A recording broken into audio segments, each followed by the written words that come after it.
Welcome to Women and Resistance, a powerful podcast where we honor the courage, resilience, and revolutionary spirits of women across the globe. Hosted by Fubara Eneli Esquire and Adesoji Iginla, we uncover untold stories of defiance against systemic oppression, whether colonialism, racism, sexism, or economic injustice.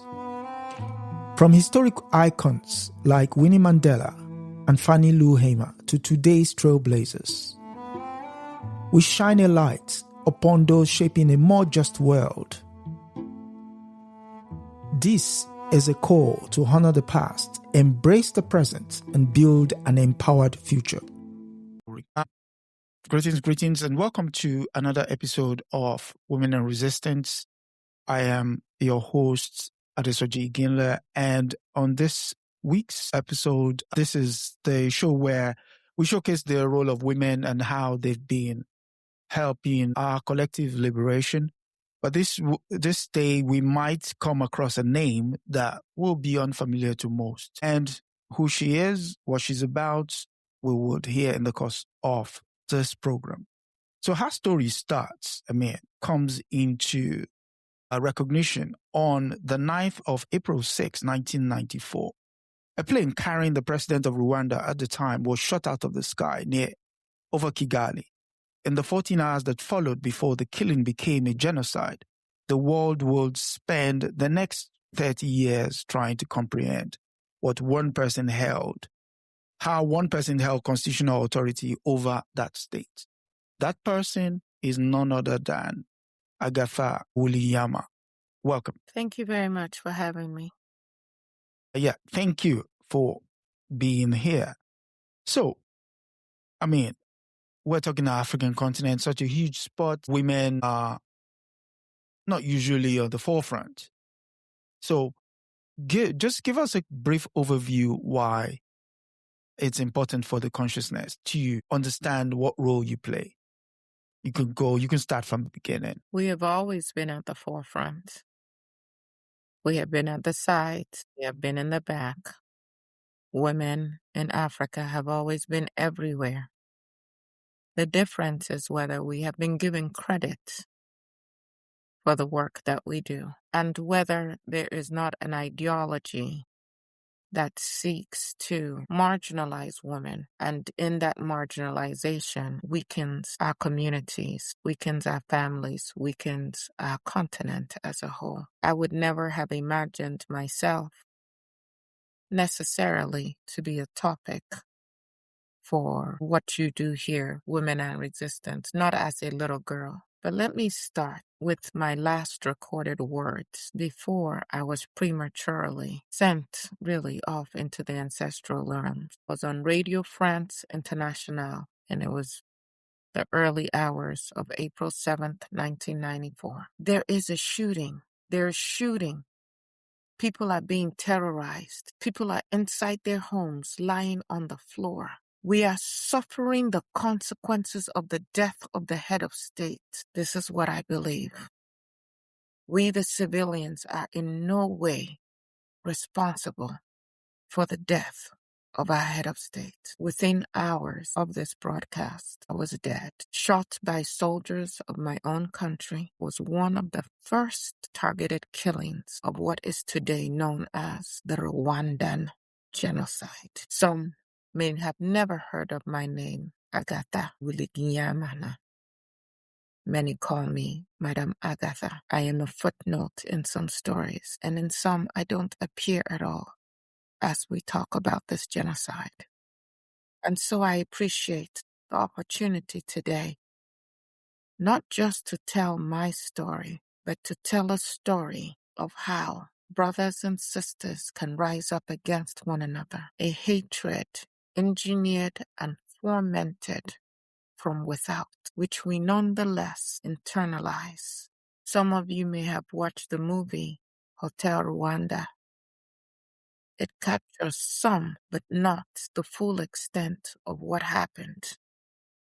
Today, There are some who don't even remember the genocide. But let me ask you this. In 100 days, approximately 1 million people killed. Understand that the whole Cabo Verde has 610,000 people, the whole country. Understand that the Bahamas has 420,000 people. Iceland, 410,000 people. Samoa, 230,000 people. St. Kitts and Nevis, 47,000 people. Guyana, 830,000 people. Fiji, 930,000 people. There are 1 million people in Austin, Texas. 1 million in Jacksonville, Florida. 1.3 million in Dallas, Texas. I give you those numbers. So when you hear that 800,000 to 1 million people were killed in Rwanda in 100 days, you can get a better sense of the scope of the stain against humanity. Whole countries essentially wiped out. Yeah. And we can speak to the enmity fostered that would cause people to do this to one another. And we should also speak to a world that sat silently and watched these murders. To better understand why I was murdered in my own country by my own country's army when I was the prime minister, essentially murdered by my own soldiers, you must go much further back from April 6th, when that plane was shot down carrying the president, back past my appointment as prime minister, back past even my birth. You have to go even beyond Rwanda's independence. And you have to continue to travel back in time to a set of decisions made by European colonizers who arrived in Rwanda claiming to have discovered scientifically that some people in the country now called Rwanda were simply born to rule the others. Rwanda sits in what is considered the Great Lakes region of Central Africa. It is a beautiful country. Green, mountainous, also densely populated. We used to call it the land of 1,000 hills. Yes, yeah. Long before any Europeans set foot there, these lands were home to 3 groups: the Twa, the Hutu, and the Tutsi. The Twa were the region's earliest known inhabitants. They were a forest-dwelling people. Traditionally, hunter, gatherers, porters, And by the 20th century, they were made up roughly 1% of the population and they were already being pushed to the margins of the Rwandan society. This smaller group, the Twa. Even before the genocide, economically and politically, they were pushed to the fringes, if you will. Now, the Hutu and the Tutsis, they were never a separate group of people. They were never separated by language. They were never separated even by religion. And they lived in the same territories. There's common language between the Hutu and the Tutsis was Kinyarwanda. They worshipped the same way. I want you to understand what I'm saying here. I'm following. They lived on the same hills. They were often part of the same extended families as they intermarried. For centuries, what distinguished a Hutu from a Tutsi in pre-colonial Rwanda had much more to do with the occupation and their status in an ancestry sense than anything else. Tutsis tended to be cattle herders, while Hutus tended to be farmers.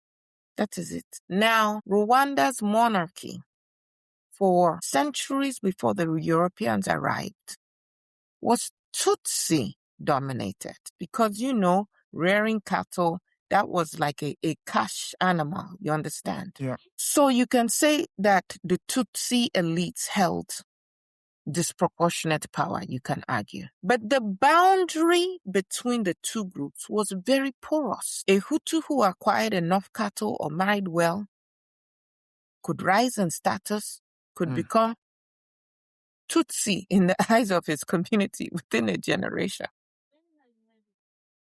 It was possible and happened that you moved between the two categories. Yeah. This fluidity is the single most important fact that you have to hold on as you listen to me and as you understand. Can the word genocide contain the cries of the children? Can they contain the bewilderment of the elders who knew of a time when we were one?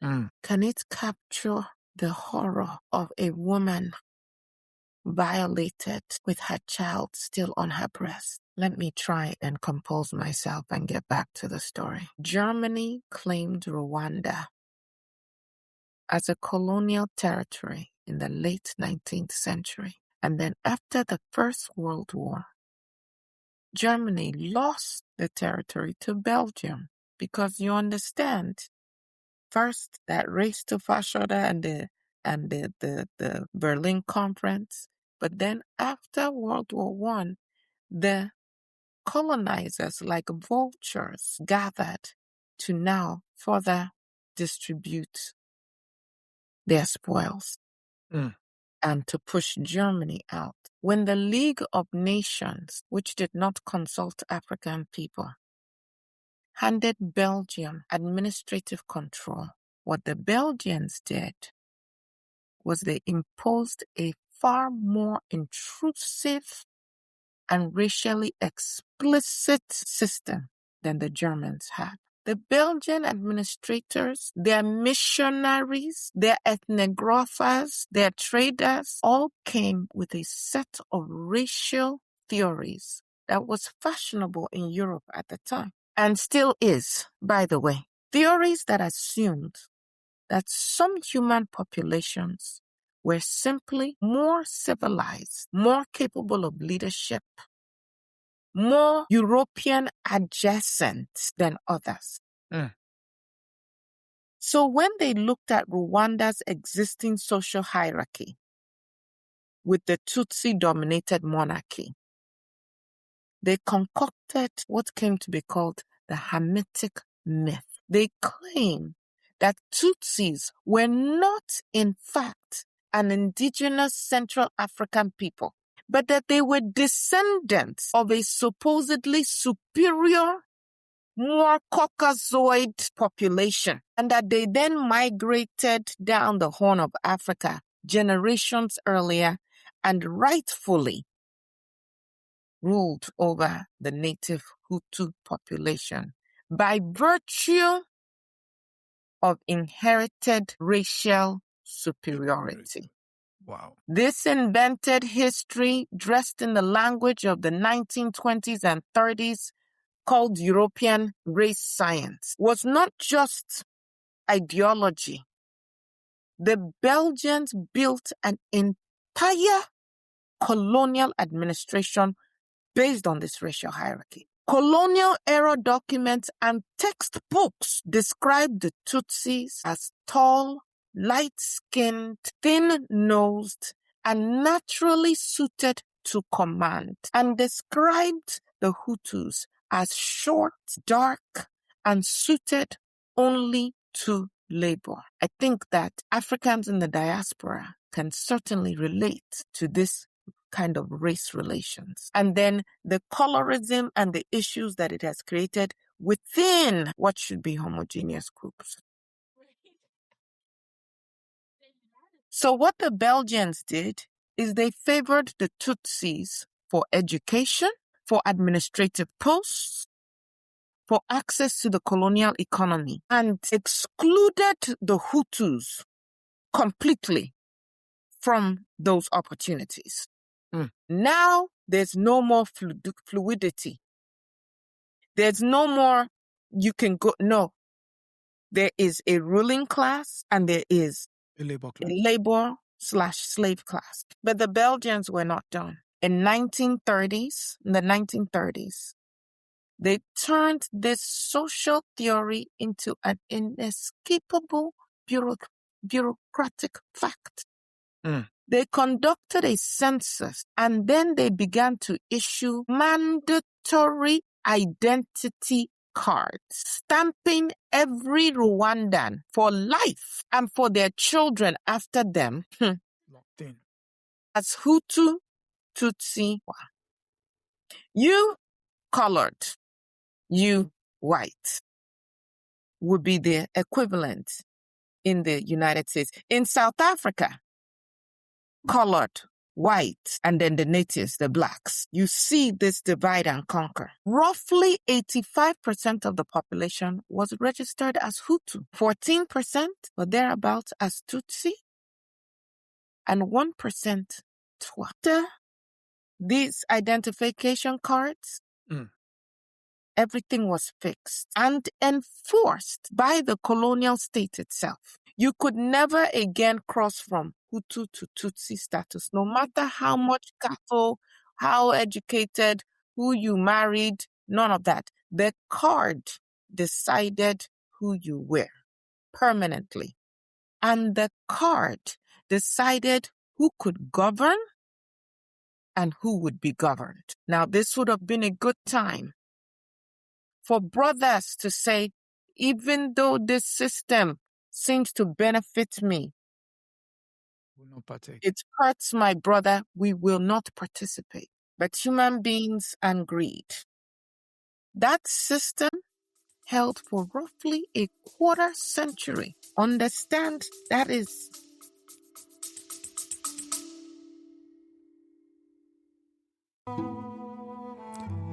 You are listening to Women and Resistance with Fubara Eneli Esquire and Adesoji Iginla, where we honor the voices of women who have shaped history through courage and defiance. If you're finding these stories inspiring, take a moment to subscribe, share, and support this platform. Together, we amplify the voices that deserve to be heard. Now, back to the conversation.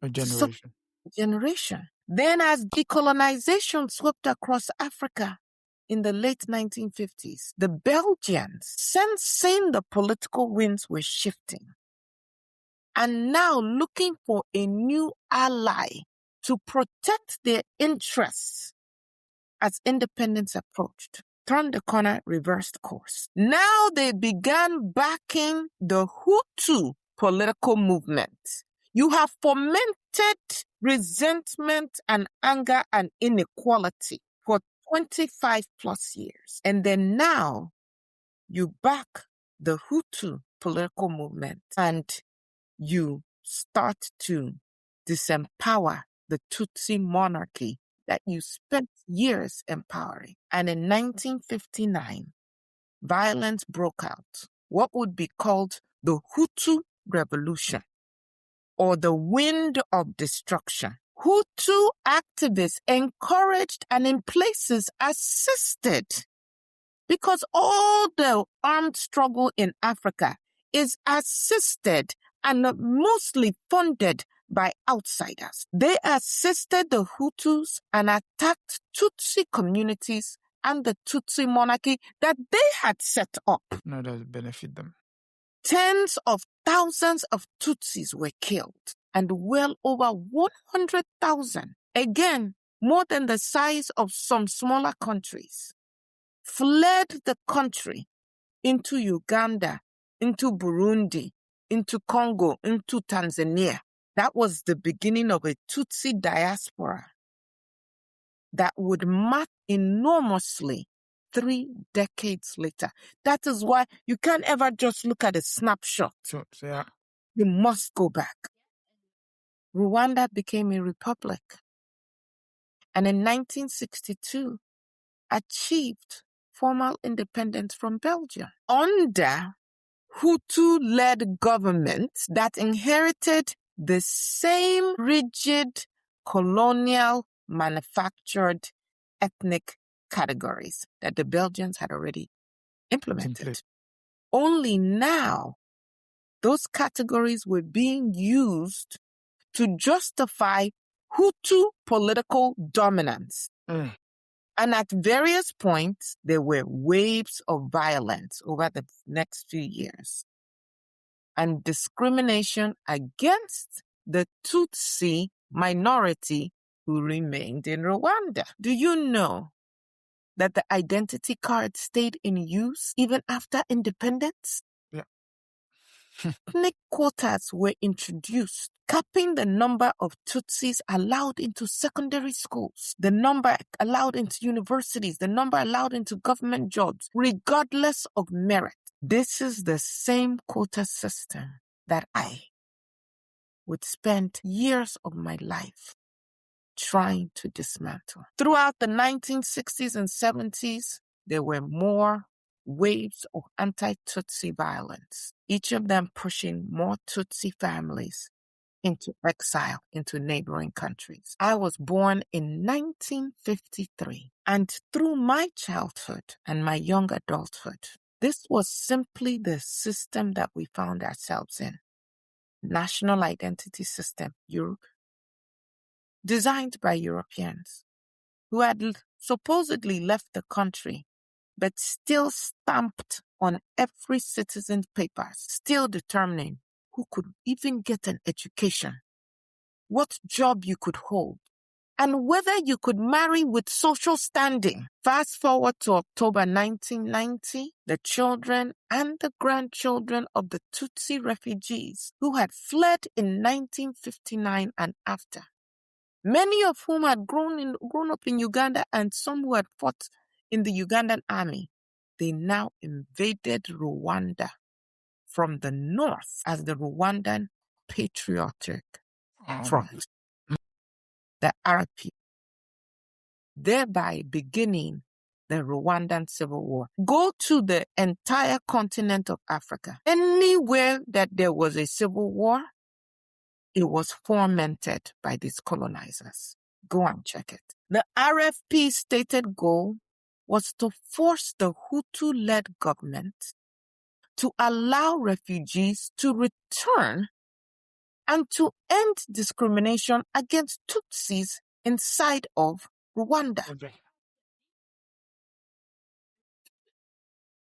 How did the Rwandan government respond? Not only militarily, but with an intensifying propaganda campaign.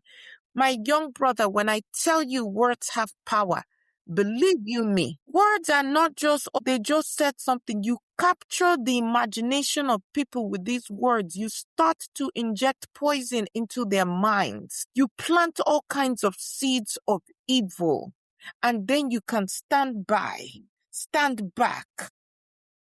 and watch the seeds roll, proliferate, and say, my hand is not in it. Much of the broadcast on a new private radio station called RTLM and printed in newspapers like Kangura revived the old colonial racial categories, but this time in a new murderous register, describing Tutsis collectively as foreign invaders.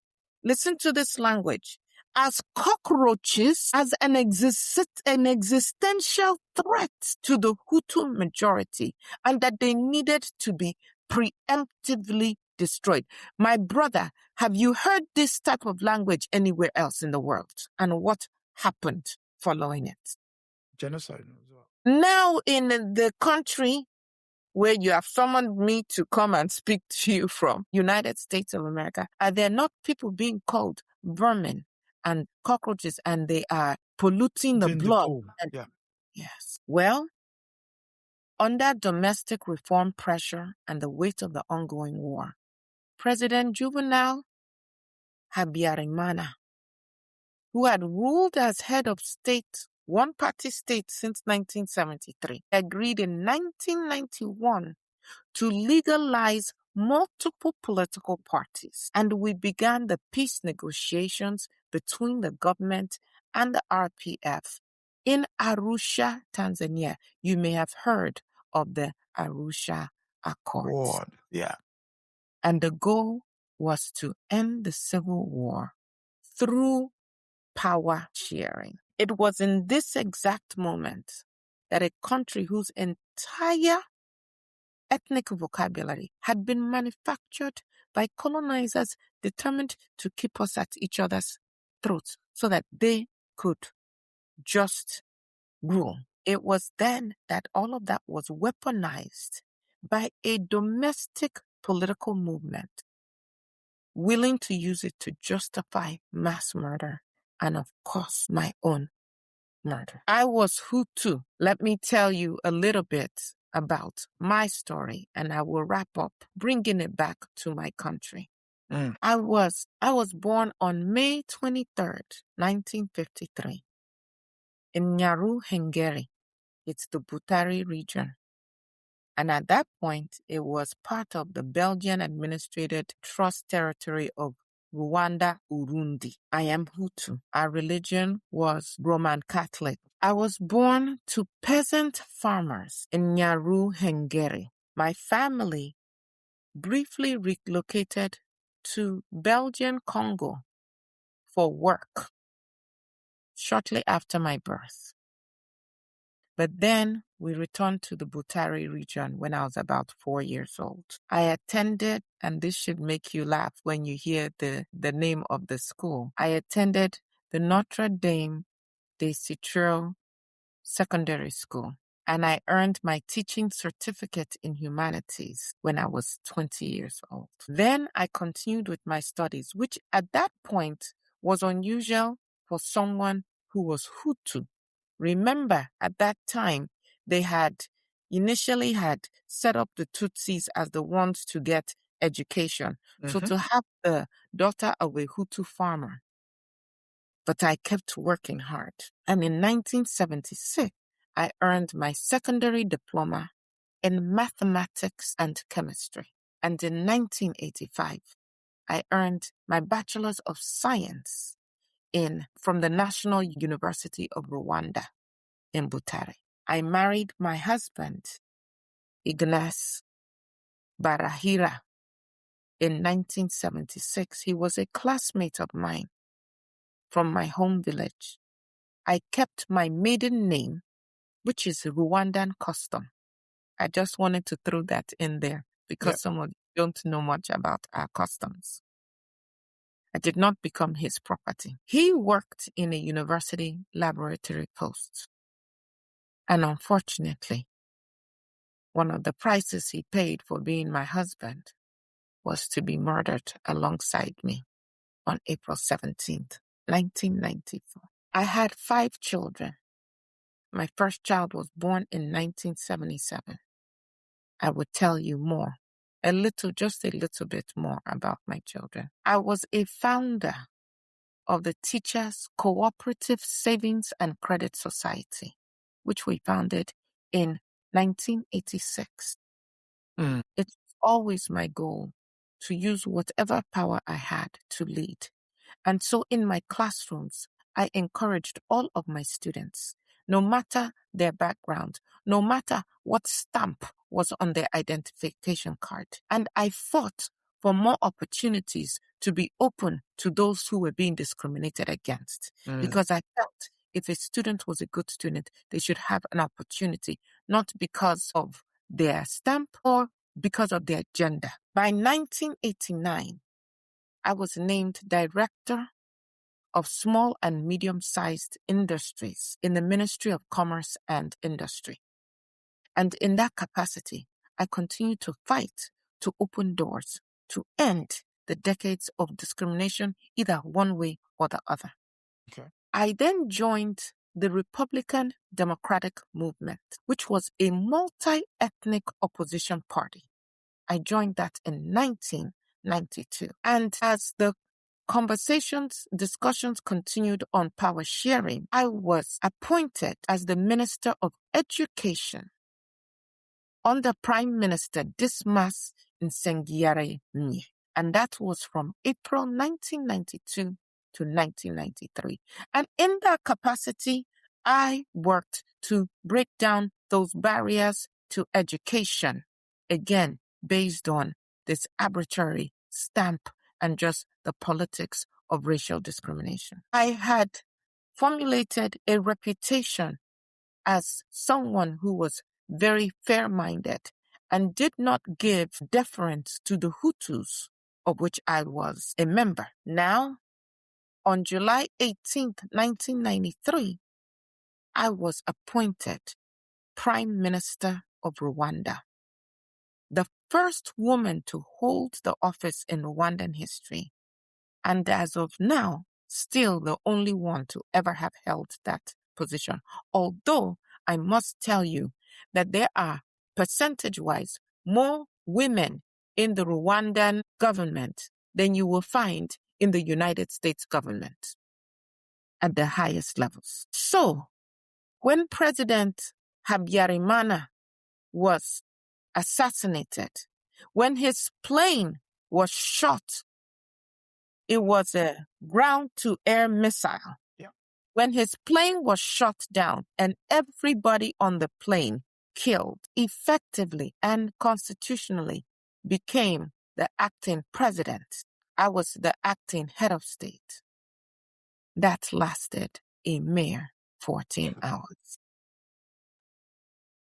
Now, we already knew that there were many issues and many who were opposed to any power sharing and to the Arusha Accord. And so I already had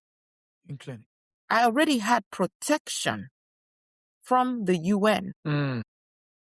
Now, when we heard about the president's plane being shot down and given the propaganda on the radio and all of the problems we knew that were fermenting, the Tutsis were very afraid. And those of us considered moderate Hutus, knew that we had a problem as well. I sent my 5 children over to my neighbor's house and asked my neighbor to please hide my children. 10 Belgian UN peacekeepers were then assigned to my residential home, my home, to protect me and my husband. But surrounded by the Rwandan army, those Belgians actually put down their arms. And at that point, I was taken to Camp Kigali and I was murdered, shot, same as my husband. I must tell you that my murder was done so much more mercifully than the hundreds of thousands of Rwandans. This force went on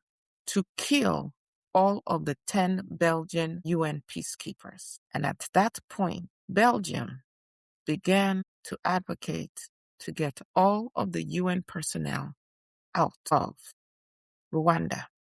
Let them, the savages, deal with themselves.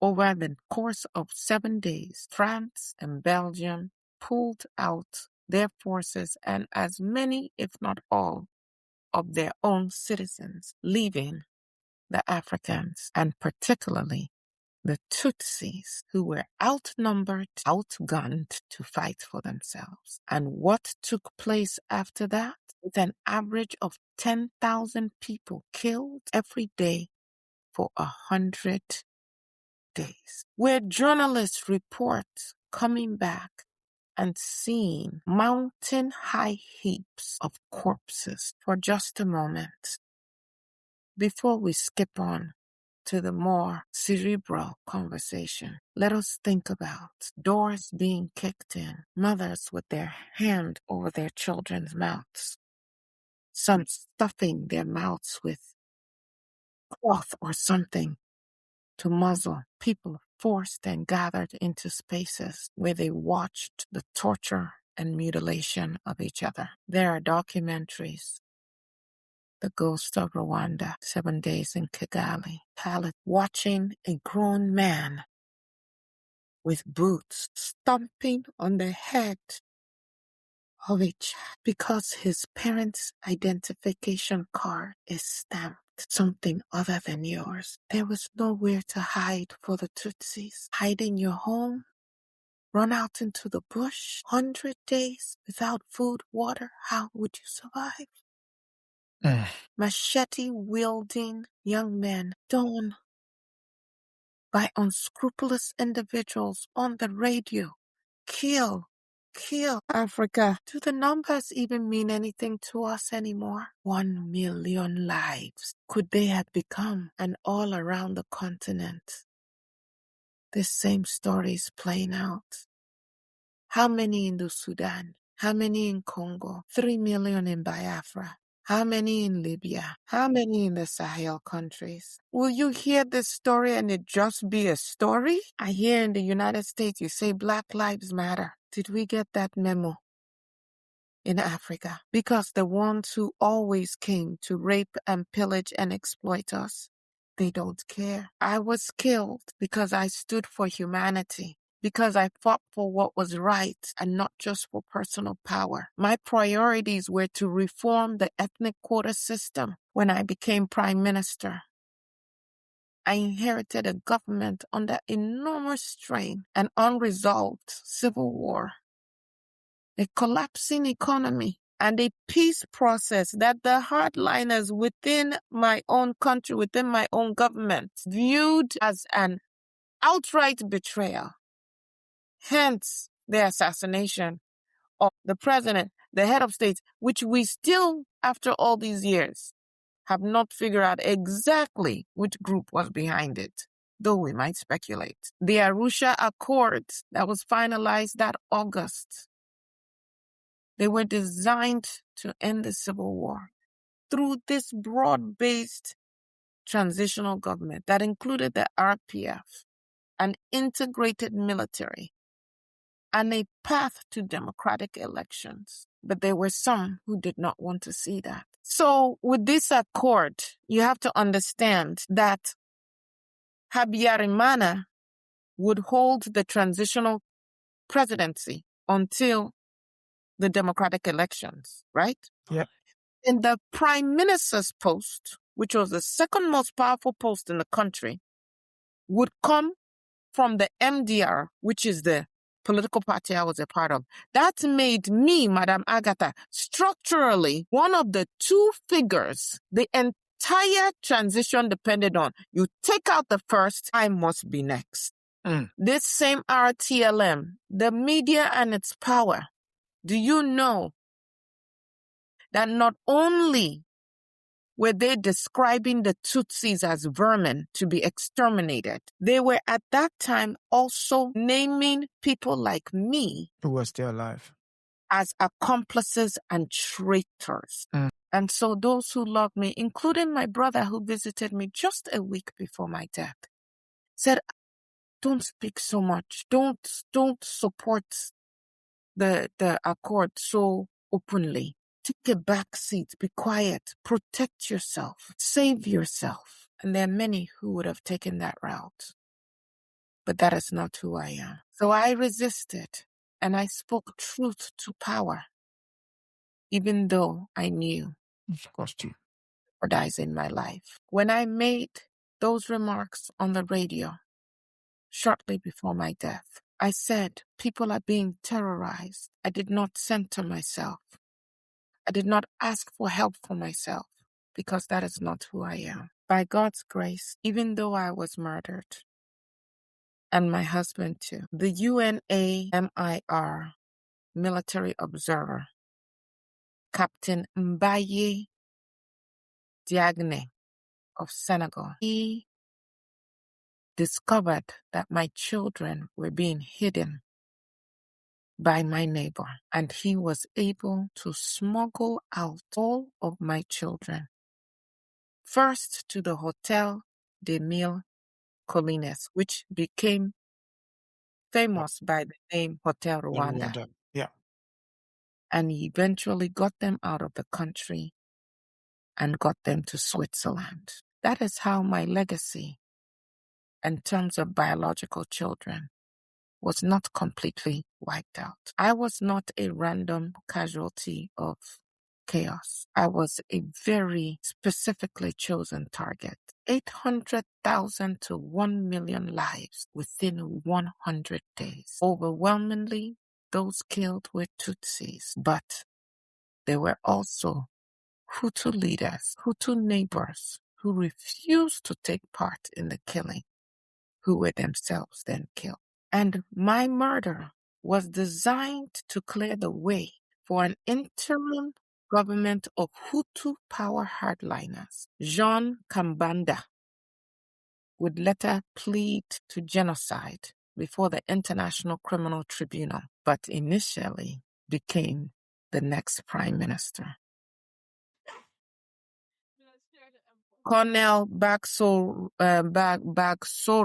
was convicted also by the International Criminal Tribunal in 2008 of genocide, crimes against humanity, and war crimes, with the killing of me, Madame Agathe, and the Belgian peacekeepers.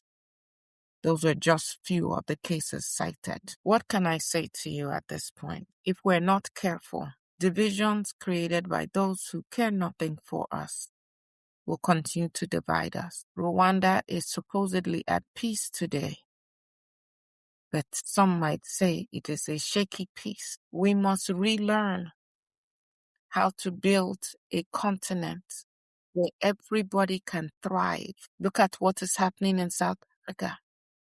Look how easy, especially now with social media, it is to foment hatred in the hearts of people that move them to so callously chop down and kill people who are their own neighbors. Well, I am buried in the Rwanda National Heroes Cemetery. I helped build an organization called the Forum for African Women Educationalists. And that organization has created the Agathe Uwilingiyimana Award in my name, still funding girls' education projects across Africa today.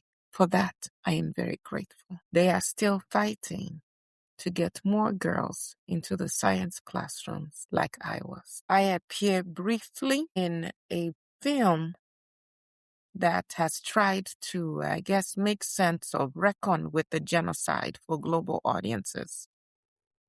It's called Sometimes in April.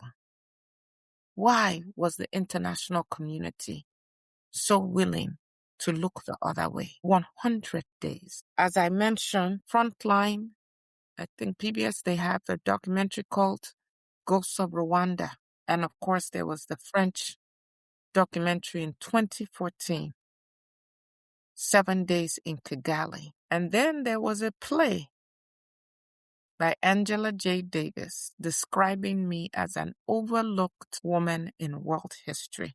And when you see that play, it actually is accompanied by an educational resource pack.